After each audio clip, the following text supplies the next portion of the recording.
प्यारे बच्चों, स्वागत है आपका हमारे इस वीडियो क्लास में, जिसमें आज हम अध्ययन करने वाले हैं क्लास 10th की मैथ प्रश्नावली 1.4 का क्वेश्चन नंबर 3। इस प्रश्नावली का ये लास्ट क्वेश्चन है, ये समझ लीजिए। ठीक है, आगे यहाँ पे कुछ दिया गया है। कुछ वास्तविक संख्याओं के दशमलव प्रसार नीचे दिए गए हैं।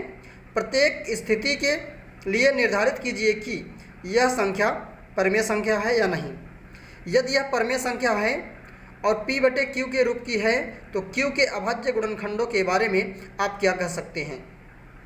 ये क्वेश्चन को अच्छी तरीके से 2 दिन में पढ़िए और नीचे दिए गए प्रश्न के बारे में क्या बोल रहा है यहाँ पे सब लिखा गया है। ठीक है, क्वेश्चन में ये कहा जा रहा है कि नीचे जो कुछ प्रश्न दिया गया है इसको अच्छी तरीके से पढ़िए ध्यान से, और आपको यह बताना है कि यह परमेय संख्या है कि नहीं। अगर है, P/Q के रूप की है, P/Q का रूप मतलब परमेय संख्या, इस रूप की है तो परमेय संख्या होगा। अगर होगा तो Q के गुणनखंड के बारे में आप क्या कह सकते हैं, ये आपको यहाँ पे अच्छी तरीके से समझाना है, समझना है। तो देखिए क्वेश्चन नंबर फर्स्ट यहाँ दिया है 43.1 2 3 4 5 6 7 8 9। अब देखो का मतलब ये है कि ये कोई भी परमेय संख्या P/Q के रूप की रही होगी, उसको मैं दशमलव के रूप में बदला गया तो ये आया, और ये पूरा पूरा कैंसिल हो चुका है, मतलब शेषफल 0 हो चुका है। अगर शेषफल 0 हो गया है इसका मतलब ये परमेय संख्या है। समझ रहे हैं, ये परमेय संख्या है। दूसरा वाला ये परमेय संख्या नहीं है, अपरमेय संख्या। क्यों परमेय संख्या? अच्छा आपको हम बता दें, यहाँ पे देखिए हम पहले से नोट करके रखे हैं, शांत दशमलव प्रसार हो या फिर अशांत दशमलव प्रसार हो, दोनों स्थिति में ही परमेय संख्या होता है। अगर शांत दशमलव प्रसार होगा तब भी परमेय संख्या, अशांत दशमलव होगा तब भी परमेय संख्या। जैसे देखो ये शांत दशमलव प्रसार है क्योंकि ये पूरा पूरा P/Q के रूप का होगा। कोई भी परमेय संख्या जो परमेय दशमलव में बदला गया तो पूरा पूरा कट गया, शेषफल 0 आ गया, तो मतलब ये शांत दशमलव था। शांत दशमलव वाली भी परमेय संख्या होगी। और ये देखिए ये अशांत दशमलव प्रसार संख्या है क्योंकि इसके ऊपर बार लगा है। अगर बार लगा हो समझ लीजिएगा वो अशांत दशमलव प्रसार है। ये अशांत दशमलव प्रसार है, ये भी परमेय संख्या है, ये भी परमेय संख्या है, ये भी परमेय संख्या है। लेकिन ये तो ना पूरा पूरा कटा हुआ है।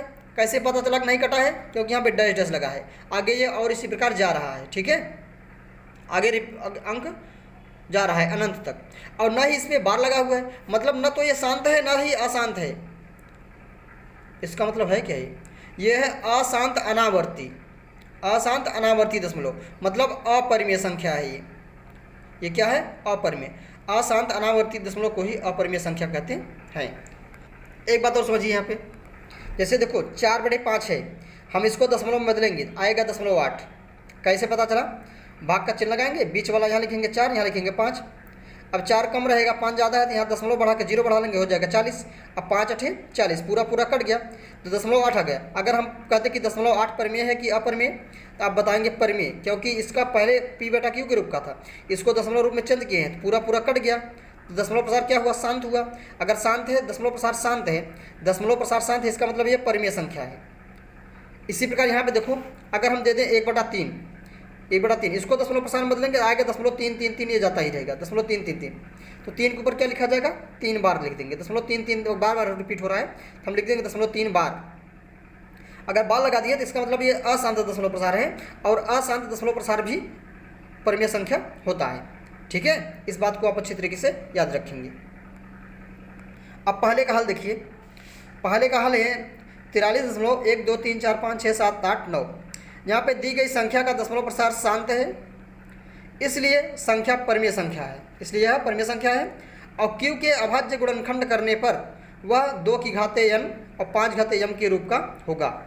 ठीक है, अब इसका जस्ट अपोजिट हम एक्सरसाइज 1.1 या 2 में पढ़ चुके हैं। ठीक है, कि जो अगर Q का अभाज्य गुणनखंड 2 घाते n 5 घाते m के रूप का रहेगा, उसको शांत दशमलव, उसका दशमलव प्रसार शांत होगा। और यहाँ पे जस्ट उसका उल्टा बोल रहा है कि दशमलव प्रसार अगर शांत है तो उसका Q का अभाज्य गुणनखंड ये हो जाएगा। तो ये पूरा डिटेल में आप इतना लिख देंगे, समझ रहे हैं। इसके बाद क्वेश्चन नंबर 2 यहाँ पे दिया गया है, देखो ये 0.12 लिख के 1 0, 12 लिख के 2 0, 12 लिख के 3 0, 12 लिख के 4 0, इसी प्रकार आगे जाएगा 12 लिख के 5 0, इसी पर बढ़ता जाएगा। तो यहाँ पे क्या होगा? दी गई संख्या का दशमलव प्रसार अशांत है, अशांत अनावर्ती है। अनावर्ती मतलब कोई अंक रिपीट नहीं होगा। अब आप लोग कहेंगे ये रिपीट हो रहा है, 12 12 12, समझ रहे हैं। लेकिन ये रिपीट नहीं हो रहा है क्योंकि यहाँ पे 12 है, 12 है, 12 है, लेकिन जीरो देखो, यहाँ पे एक जीरो था, यहाँ पे 2 जीरो, यहाँ पे 3 जीरो, यहाँ पे 4 जीरो, बढ़ता जा रहा है, जीरो तो बढ़ता जा रहा है ना। तो मतलब आप ये नहीं कह सकते हैं कि 12 12 नहीं, 120 मानिए, 1200 मानिए, 12,000, 1,20,000, ये थोड़ी रिपीट हो रहा है, ये तो बढ़ता जा रहा है धीरे धीरे। तो इसको कहते हैं अशांत अनावर्ती दशमलव। तो अगर अशांत अनावर्ती रहेगा तो होता है अपरिमेय संख्या। यहाँ नीचे हम लिखेंगे दी गई संख्या का दशमलव प्रसार अशांत अनावर्ती है, अतः यह एक अपरिमेय संख्या है। ठीक, इसका आंसर ये हो जाएगा। इसके बाद क्वेश्चन नंबर 3 देख लेते हैं जल्दी से। 43.123456789 9 के ऊपर बाल लगा है। अगर इसको हम दूसरे रूप में लिखें तो इस प्रकार लिख सकते हैं, अगर बाल लगा है इसका मतलब ये 1 से लेकर 9 तक गिनती जो है ना ये रिपीट हो रहा है। मतलब 43.123456789, फिर से यहाँ से रिपीट हो जाएगा 123456789, फिर 123456789, ऐसे डैश डैश डैश चलता रहेगा। कहाँ तक? अनंत तक, आपके घर तक। अब देखो यहाँ पे लिखेंगे चूंकि यहाँ अंकों की पुनरावृत्ति एक निश्चित क्रम में हो रही है, एक निश्चित क्रम मतलब 1 से लेकर 9 तक गिनती बार बार रिपीट हो रही है, अतः यह एक अशांत दशमलव प्रसार है, यह एक परिमेय संख्या होगा। अब परिमेय संख्या अगर होगा तो क्यू के बारे में क्या कहेंगे यहाँ पे? देखो यहाँ क्यू के अभाज्य गुणनखंड 2 की घाते यम, 2 की घाते n, 5 घाते यम के रूप के